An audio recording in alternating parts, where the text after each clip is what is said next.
Okay, I read through the last couple of discussion boards, and rather than try to email individuals, I'm going to do podcast or video casts over them. I'm going to stop and start because these are so rich in your comments and your suggestions and your resources that some of you have come up with are so logical that they dwarf anything I could ever help you. I mean, it's collective.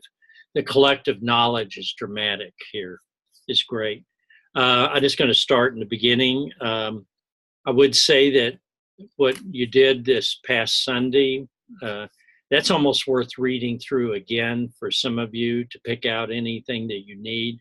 I would love to go through and just basically republish this in a more digested form, make it a little more useful to you. But great contributions. Okay, having said that, and then notice that I will be stopping and starting, so it's not anything wrong with your with the Zoom cast here. I noticed right off the beginning, Kelsey, important thing Kelsey brought up was giving kids choices and differentiation. I think this was really important because it looked to me like several of you, the tic-tac-toe approach that Jake brought up a little later in here, I forget where you brought it up, but I wrote it down in here, is that you give the kids opportunities to the freedom, the level of freedom. And that those kids that are more advanced,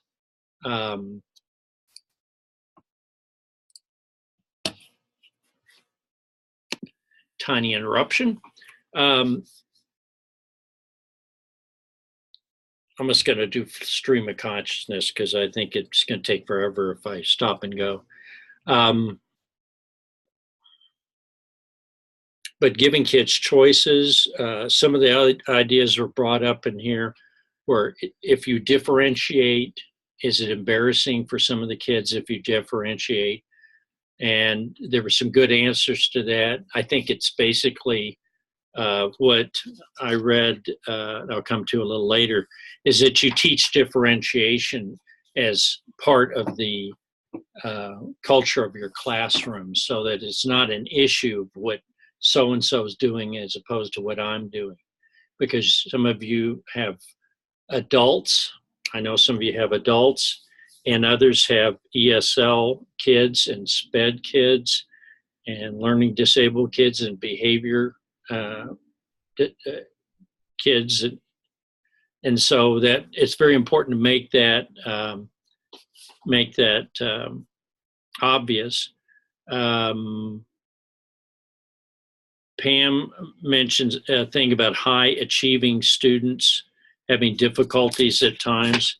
And that really impressed me because sometimes they get frustrated. Several of you talked about students getting frustrated because they get overwhelmed, even though they have high ability, because you have gifted or high ability learners, and they get frustrated. And some of them want to be either spoon-fed or they want it chunked and broken down so they don't have to do the breaking down themselves. And so that's critical thinking skills, which have to also be taught. I call it chunking, breaking the task down into pieces. It's like when you get a research paper and you look at it and think, what am I going to do? I write a research paper on Shakespeare. How am I going to do that? Darcy, I noticed you mentioned about differentiation and grades being very important with Chinese students. This may happen to some of you, but particularly I know with international ESL situations, the students are going for the highest grades and they're very preoccupied that everyone's getting the same, has to do the same task, and that those that do it best get the highest grades. And so that's another issue that came up when you were talking about, several of you talked about how to grade differentiation. I don't have a solution for that. Some of you, with some of your digital grade books, you have to put down a number, and you can't put down I don't know how to say it, but you you have to reduce what is an activity of human beings learning and making progress. You have to put it down in cold hard numbers that show that someone doesn't have as high a number as someone else. That's a conflict in philosophy between quantitative and qualitative. We always talk about high standards, but we don't. Sometimes the teaching is, I would say, perverted by the need to come up with certain scores that can be put in a grade book or in some state assessment. And that somehow learning goes out the door because we have to come up with a number. Okay, so I wanted, and several of you talked about differentiation takes a lot of time. Some of the questions in here are amazing. I am going to actually read some of these and some of the responses. So as I leaf through here a little bit, I'm not picking on anybody. I mean, I'm not, if I say, your name and I really like this, it doesn't mean somebody else didn't have a good one. It's just that I'm just commenting on whatever comes to mind as I'm looking through these. I'm going to take a time out for a second. Here's one, Tanya, you were replying to Kelsey, and you said, I'm also a firm believer that all students learn differently and that they all have their own strengths and weaknesses. I think that because of this, the hardest part of differentiation in my classroom is getting my upper level learners challenged as much as the content challenges the rest of the class. I feel that in some of my classes, such as core English classes, that differentiation is easier for all levels because literature allows for different levels of analysis and grammar can allow for different sentence construction to be utilized. However, some of my more creative students don't do as well. And you were talking about using professional writing criteria for your gifted learners. And although I tend to, this class about ESL, I always remind people that ESL kids are gifted too. And that is often underestimated or undercounted in the population. Usually they say, well, they're really good artists or they're really good musicians. Well, they're also really good in other areas too, but because those are non-linguistic, we tend to see them that way. Okay. Elizabeth Berkman. Interesting. No, I don't know the letter people. I guess I was too old. Some of the letters weren't invented then, I think the X or something came later after I was born. I use Bergman, Elizabeth says, I use differentiation in a variety of ways in the kindergarten, in reading groups and math centers. I made it a goal that I would differentiate in reading, with students coming in reading whole books and other students coming in knowing only a few letters. So there's a wide gap there. But I like group leveling or level grouping. We spend 40 minutes a day in reading centers, and I take a lot of notes. Differentiation strategies. You said on page 20, I'm not sure if that's the handout of the book, but where it talks about possible center activities, reading, acting out, etc. I do same centers formation each week, dealing with the different letters of the week. That's cool. And yes, I didn't know much about the letter people. That was pretty bad. But that's a really good Bergman, Elizabeth, that was a really good insert there. Now, quote, and this is from Kelsey. This is really interesting, something that came up. Educationally progressive schools in dealing with socioeconomically diverse or poor schools, and can they be educationally progressive? And I think Kelsey and Suzanne and Ting, in your responses, I was really impressed with that because a school, and this is a mindset, I think, a school may not have a lot of resources or money, but can be educationally progressive. this is a concept. This isn't something we can read a solution to. But Kelsey, you mentioned this. You said over time, my district will begin to see more diversity, and I believe we will continue to be educationally progressive. Socioeconomic diversity should not determine a school's progression. But a lot of people think that way. They look at the school and say, well, that's a poor school, or a lot of migrants in that school, or there's a lot of challenges in that school, and that school, is going to fall behind or something. And that's the one problem with the mindset, which I think you all very, very well are optimists here. And Ting, you said, thanks for sharing. I would like to think it possible to find a school that is socioeconomically diverse, but also progressive. I agree the parents play an important role in the child's education, but once he or she comes to school and spends most of the time with the teachers, it's our responsibility to work with them from that point on, socially and academically. We have an after-school homework club for students who couldn't get help with homework at home. That's another idea. Cooperation among classroom teachers, specialists, social workers, and principal can make a school it can be both diverse and it can be progressive educationally. I think that's an important thing. It just came up, and it's more philosophy of education, but it's really the center of all this. How can you educate the kids and do differentiation, and how much time does it take, and am I going to be worn to the bone, doing this? Molly had a good one here. I could differentiate my math classes on a regular basis. I'm always looking for ways to improve or change up how I'm differentiating. My classes have a wide range of learners.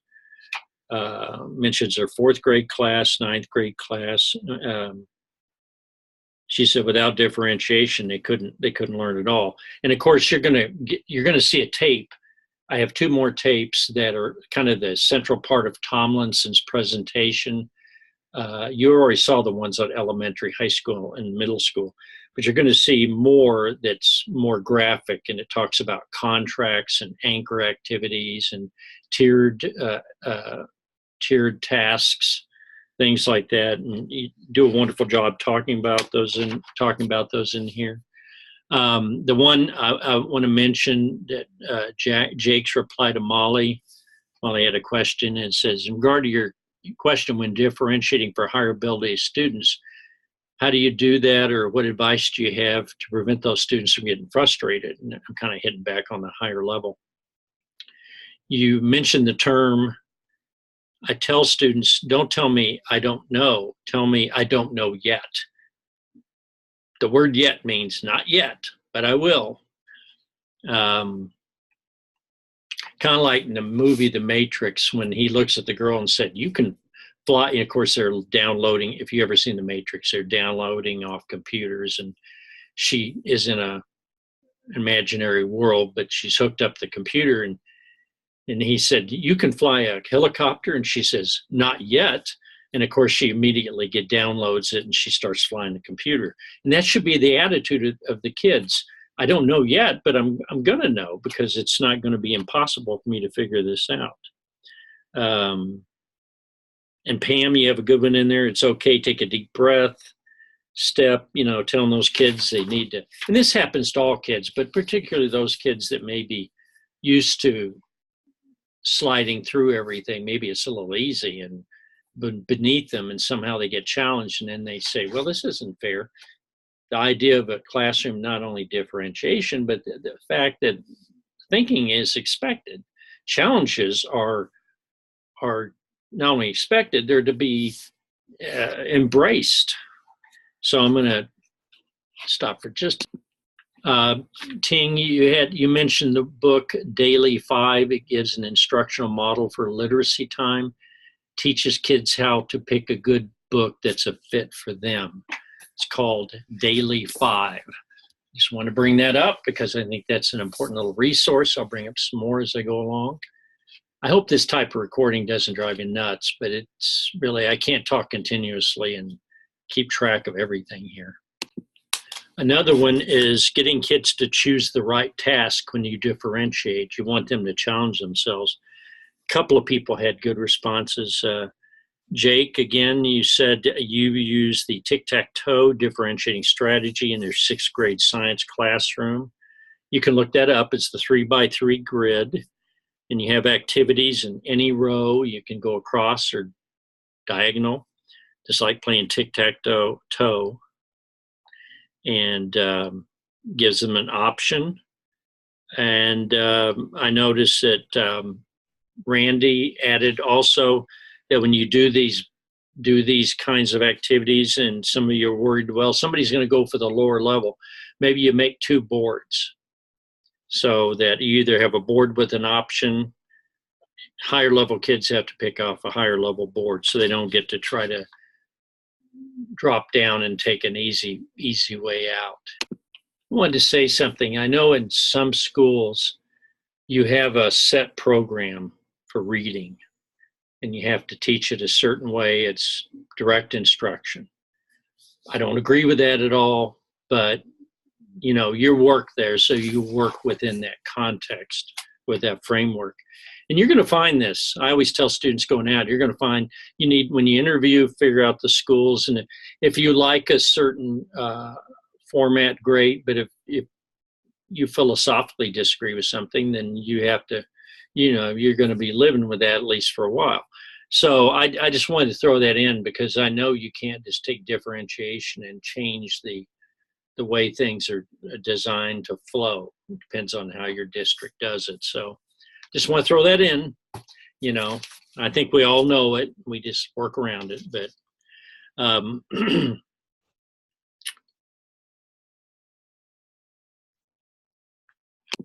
also, again, differentiation is not for every lesson. It's not for every student. Some of you have an environment of differentiation, which is great. I always, you know, it's like you come up with a concept and you explain to people in the field, and they're the ones that have to implement it, right? So my statement to you is do it as you're able to and as you see fit. I like it when I read in here and you're excited about something, like the choice boards or the tic-tac-toe or the daily 5, any of these ideas that come up, and that you want to try those. That excites me because after all, you take this class, I give you points on your responses. You're all doing wonderful. And I'm trying to give you some feedback through this video. But I have to say that this set of discussions for the week just ended the 19th. These are really, really rich. They're like a textbook. They're like a conversation maybe you don't get to have that often. And so just read through these and find things. Just want to keep harping on that because that's how impressed I am with your discussion. A lot of good stuff, Nikki's entry here. In my classroom, I feel that I differentiate the most in math and reading. For math, I give my students a pretest so that I can look at where they are for each skill. Three Stooges, sorry. In my classroom, I feel that I differentiate the most in math and reading. For math, I give my student a pretest so that I can look at where they are for each skill we will be learning. I keep those in mind as I begin my mini lessons. Using flex grouping daily, flexible groups, places them in small groups to come back and do pre-teaching and then monitor their understanding as they practice a skill. Okay.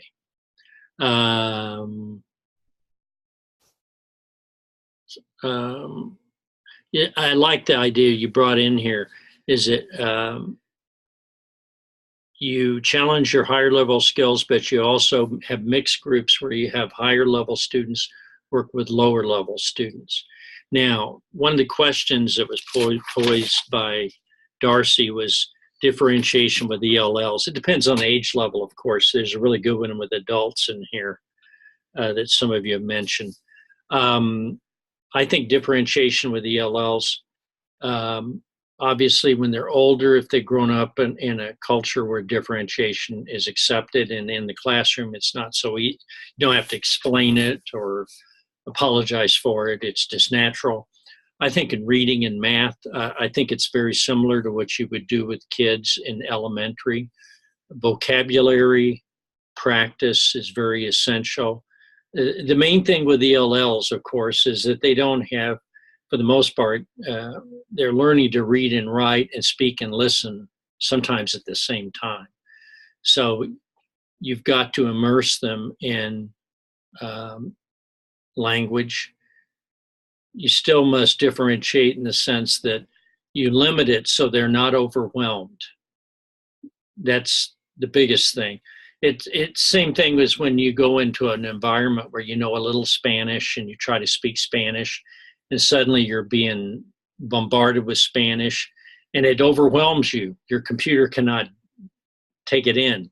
And so your brain kind of shuts down, and it goes back, the language goes back to being kind of a white noise. So you don't want to have white noise. So you want to have things in meaningful chunks.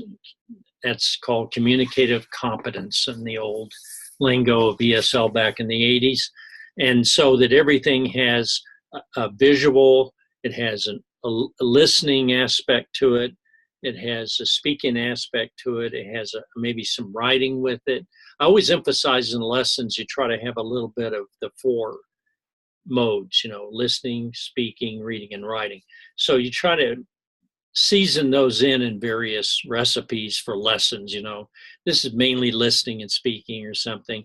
And then it's not so different from elementary teaching. The only difference in elementary, of course, you may have kids come in, they have no language background, but you do have the advantage of their minds being open to learning, not because their brains are better at learning, but because of they're not emotionally locked out, unless there's some reason this kid's very shy. That is where differentiation is important. If you have a student that simply kind of shuts down on you for some reason. But a lot of good elementary teaching is good ESL teaching. I take that with a grain of salt. It kind of depends on the situation. And it was interesting because I have to jump ahead to the adults, because I was thinking about this when who was teaching the adults. I got my notes here, but I got to go look at it now.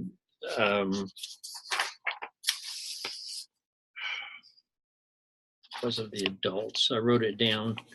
But teaching adults, oh, here we are. Arliss, I think you were talking about this. Adults are not as open as children. This really got me to thinking. A lot of times, as Meredith and Kelly, you have some good discussion in there talking about how adults sometimes that want to learn English are actually much more open than maybe they would have been in high school, because they come voluntarily to a library class or a community college class or some church or something, and they want to learn English, and they try to use as much English as they're able to. And so you kind of get an interesting situation where you try to mix a little Spanish in or draw or whatever you have to do depending on their level, just to get them engaged, and you can find out more about them. And you have a conversation. This is really the genesis of how people learn languages when there weren't teachers. Two people met and they had to point at things and say things, and business people, the Phoenicians went all over the Mediterranean. They made great business. They did incredible things, and they didn't, have a language teacher. They just picked it up on the street. They became very good at it. And so people that come in adult education, I think there, what you want to do is ground a lot of the lessons, not so much differentiation, but you want to make the lessons very practical for them so it would help them. As Kelly, you said, I found that people like talk about themselves and even brag about themselves. And we as Americans are really good at that.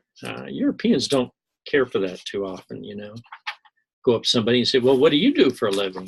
What do you think about this? And I don't even know you. So that's kind of, that's where I always find with a lot of cultures, I've always enjoyed working with ESL, obviously a lot of Hispanics. I found them to be very gregarious and very open to communication. And a lot of other migrants too. I mean, they want to communicate, you know. It's not like I'm teaching it to some very erudite guy from Europe, from Switzerland or something. I had a couple of encounters with those guys, and you know, they tended to want to correct me in my own language, which is embarrassing. Here's something very important, where Bobby Joe is replying to Emily. Emily asked the question, how do you find time to create differentiated lessons, and what is the best advice you have for someone with limited experience? And you say, Emily, time is a difficult thing. Obviously, I know it. I would never make the argument that, well, we got lots of time. But you have some blogs listed in your response. Bobby Joe's response to Emily has some really good blogs in there. And I would ask you to go look at those if you want to gain from this. I hope you go through and you don't just, not always do you want to go through all these discussions after you've done yours and looked at some of them. But I think on this one, this is very good. And Bobby Joe gives some great resources there. So I wanted to really put that out. And David thought that was a good response because he said he prompted. He can look at this. And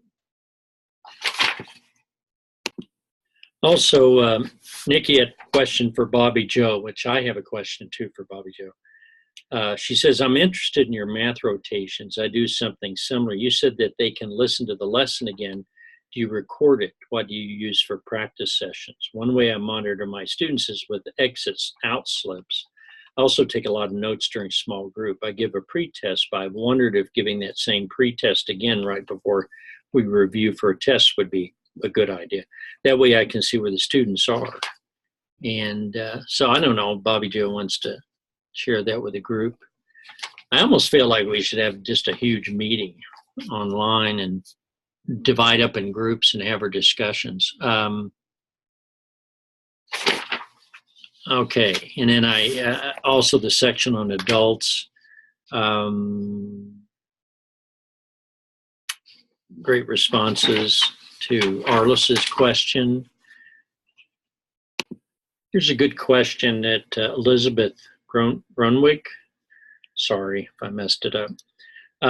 You talk about differentiation and with your students, and you say, is differentiation working with everyone? I ask this because are we limiting our lower level learners by not hearing discussions and information that higher learners do? In other words, do you have a time in your differentiation? Now, I could see this in ESL. I want my lower level students to be exposed to some of the language and discussion of the higher level learners. You have to kind of judge this based on the topic. I mean, if having higher level learners just explain how to do a math problem and they just discussed how they did it and wrote it up and other students observe this, would that be, that for ESL, that would be good to do listening and maybe even asking a question of people explaining something using a language that's a little higher level than yours. That'd be something. Not only that, but if they spoke the same language, they could actually ask and say, could you explain Spanish, these couple of terms I don't understand? That's always very useful sometimes. Take advantage of any common languages in the classroom if you can. A lot of people get worried about, well, they're going to use Spanish in the classroom. We don't suppress languages. We just focus on immersing them into English, but we use it if we need to. So give them a couple of breaks.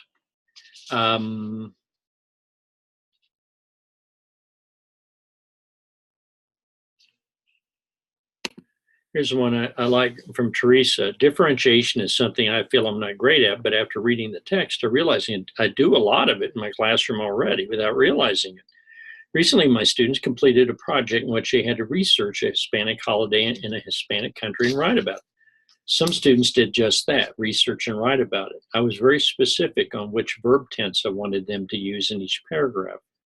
Other students were encouraged to compare their Hispanic holiday to holiday in the US and how it's celebrated. Others were even asked to pretend they experienced the Hispanic holiday and were encouraged to try to use a different past tense, or, it'd be kind of interesting, write this in a certain, almost the subjunctive tense, if you know what that is. Subjunctive is when you say, if I were a carpenter. This term, subjunctive, is almost unknown in English. The only term we have is were. If I were going to, hypothetical kind of. In Spanish, there's a whole tense devoted to that you have to know. And that's when you learn Spanish, you learn the subjunctive, el subjuntivo, and you go into it and people say, oh my gosh, I know. All these are all verb endings are different. That's because they kept it and we lost it. We simplified things in English. We got rid of a lot of endings and just simplified it. In German, a noun can have a different form depending on whether it's the subject of a sentence, the object of a preposition, indirect object, or if it's receiving the action. Like a word soldier, I remember I had to learn German one time, and it really bothered me. German has to be different depending on where it is in the sentence. So this is stupid. Why would Germans do that? And of course, they don't understand why we would just have the same word and said it's a lot simpler to use the same word and just use the verb to indicate things, or use the verb to indicate situation. Okay. But you say in here, other students were encouraged to compare their holiday to a US holiday. Others were asked to pretend they had experienced it, and that's where you get the modals or the subjunctive.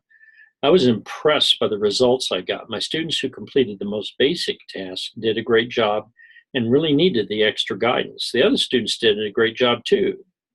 They had more mistakes in their writing, which I expected, because they're writing at a more advanced level. I love seeing them take chances. The attitude, taking chances. This is the big deal here.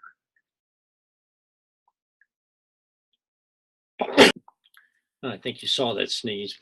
Anyhow, the grading is very tough. I know you talked about that. How can you be consistent in grading? I would love to tell you the answer. Sorry, I don't have that one. I think your system has to accept. The only thing I can look at is mastery of certain content. If you're teaching American history, and several of you mentioned your content's your content, you can teach it in different ways and maybe different grammar, a little different, or the assignment could be, maybe you have kids record a video instead of write a paper. If you're not totally having to write papers for the purpose of writing only.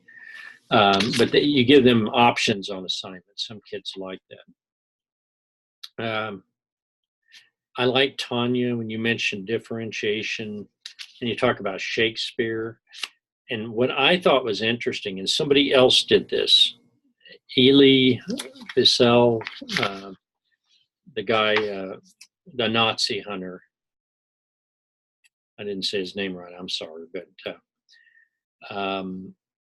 when they had his speech for the Nobel Prize, he won the Peace Prize, and they had students go through and break down his speech and look up the words so they could understand his speech. So you had students take apart a piece of spoken English that's well written, and then they looked at the grammar and they took it apart. And I know some people do this in other cultures. I've been told that in China they do this with readings. They break it down. I don't know if that's Darcy or whoever's having that situation. But you mentioned here, Tanya mentions, and this is literature, which I love literature. How do you do differentiation with Shakespeare's?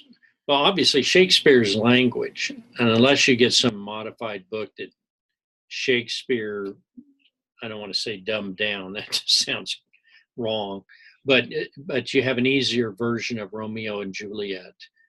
I would tell you something here. Idea. Consider the word archetypes. ARCHETYPES. These are there are certain patterns. There are only It's been said there's only so many story patterns in human culture.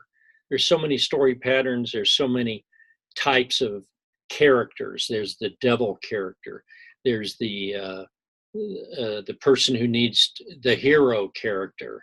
This goes back to Joseph Campbell. If you want to look up Joseph Campbell, just like the soup, and look at, he gives you a great set of patterns that you could directly apply interculture, cross-culturally to another culture and their stories. And I know I'm just throwing this on here, but if you've heard about it, I can send you more. If you hear this video and say, I want to know more about that, I can certainly send you practically a semester worth of stuff on it.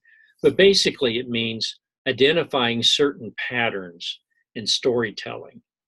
And this would be really helpful if you're trying to get people to understand the plots and the scene in Shakespeare, or even a novel, or even a short story. There are patterns in there. It's not just chaos in there. Human beings all want to hear stories. They relate to stories. People always shut up when you start hearing someone tell a story. So, well, what?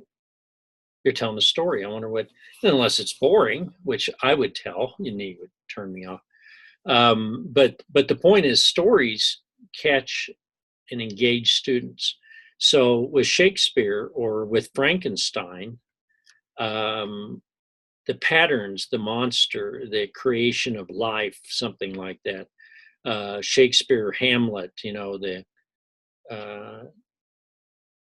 I forget, I know the skull, and alas, poor Yorick, I knew him well,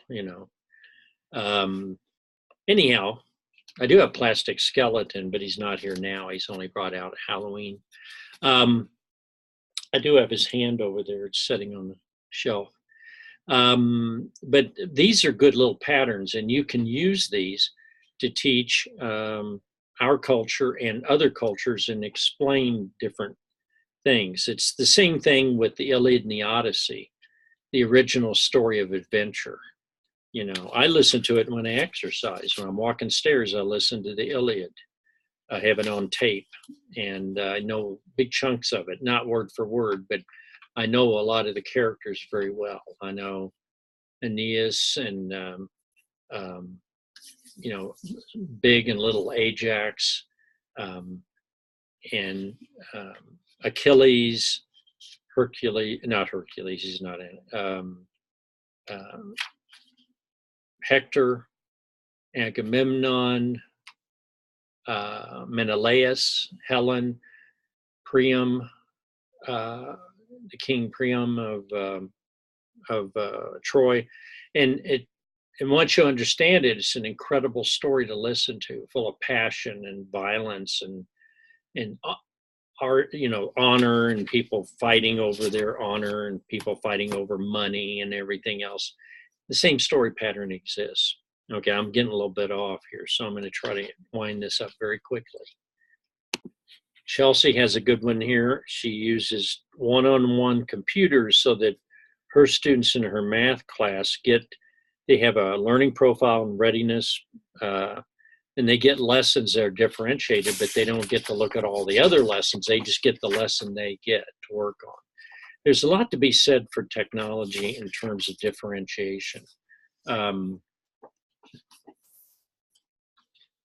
so I think, if those of you who have one-on-one exploring areas of technology with ESL, I'm not really covering that much in this class. Well, there's so much. Stacey, you got some great things from Stacey. I had mentioned Elie Wiesel's Nobel Prize speech and breaking that down, I mentioned a while ago.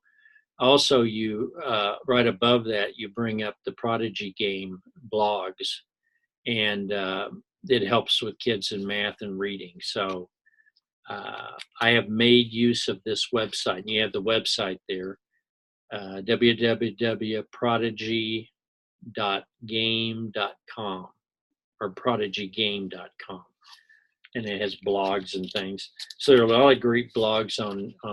If you guys want me to compile these and send them out to all of you, I'll do that. If you ask me, if anybody asks me, I'll send them out there for you. And then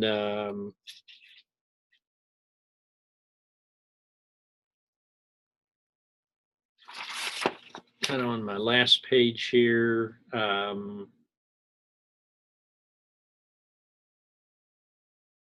Couple of things. Skylar, you guys like the cubes. David, you brought that up, talking about the cubes. I kind of like that too, the idea of it, making your own dice, or you can throw dice and use different types of activities with it. I think kids like it. It's like playing in a game. And anytime you can get the word game or game-like attitude in it, it's very, very useful. Skylar, you mentioned how do you determine which assignments or classwork will need to involve differentiation? Now, we did kind of answer that. You did mention here about other kids don't want to do differentiation. They don't want to be different. Obviously, you can either make differentiation not so obvious, which could be individualized assignments. But I don't like the idea of we're not going to do individual lesson plans for everybody, because if we start that, then basically, I think as a teacher, you can create lessons that you can reuse off of the computer, or you have all these materials stored up, and you can see maybe your first 3 years you have to buy and steal and invent and beg and come up with both resources and materials, and then you construct how you're going to teach things, and then you have this stuff ready at hand, just like chalk. You have the cubes, and you have a 2-week unit on multiplication, or a 2-week unit on life in the sea, or the cranes coming to Nebraska. The time now for kids, the cranes are coming here. They had an article in the Hub paper today about people seeing whooping cranes, and there are like 25 or 30 new ones. And so they think there are like 400 of them in the world now. At one time back in the 40s, there were only 20 whooping cranes alive, and they still managed to come back to at least 400 now, or 500.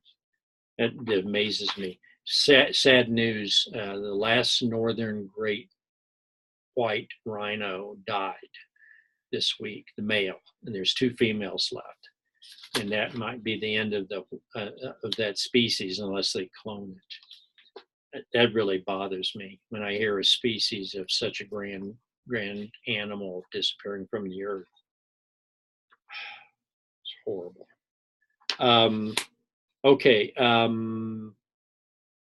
Okay, so what do you determine? This is a good one to kind of end on, because I have to end because you don't want to see me anymore. I would say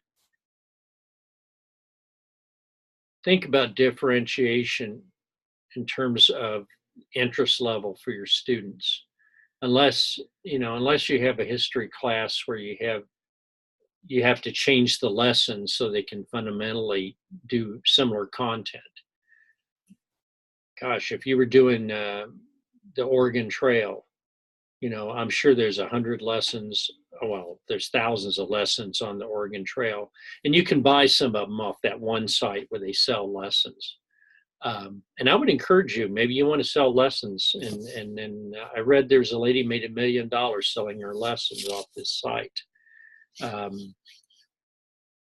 And I'm sure you've seen it. If you've looked for lessons online, you would see a place where you have to pay for them. But I would say you have to decide, is what you're differentiating. Is it content? Is it process? Is it the final product? Are you going to have students create something like in your projects in here? Are oh, wait a minute, maybe that's not this class. I have to be quiet. I got too many classes online. But if I were going to have you do a project, And I said you can do it by product, you can differentiate by product or by process, but not everything. Process means if we did a science experiment, I might set it up and make it easier for some of the students to get their equipment, or it might be set up ahead of time and hooked up to a computer so it will measure temperatures on water or something, because some students would not be able to or would get so confused trying to manipulate all the thermometers and putting them in the right place at the right time and recording the information, that I would try to take the process and simplify it. The concept would not be simplified. They would all be learning about some concept about, for instance, how ice cubes dropped in water affects water at different depths, and how that might lead to, I don't know, different temperatures in the ocean or something, or the cooling or climate, the world heating up or something. But you could do it by process, and you got to decide, is it because what is it you want the student to do? You want them to write a paper? Do you want the student to make a project, a video project? I would look at what you want them to demonstrate to you. Okay. And then you may have to choose for certain students, I'm going to get a different book with similar material, same concepts, but taught with an easier vocabulary. With ESL, you always have to worry about vocabulary and their ability to process language, how quickly they can process it and do they recognize it. Because you do not want to give them a book they cannot read. That would be totally a waste of their time, okay? Well, I'm going to stop right now because I'm sure this is too long. I hope this helps. I didn't want to write 35 emails and say, good job, I like this. I want to give you really some philosophy behind it. I hope this is better.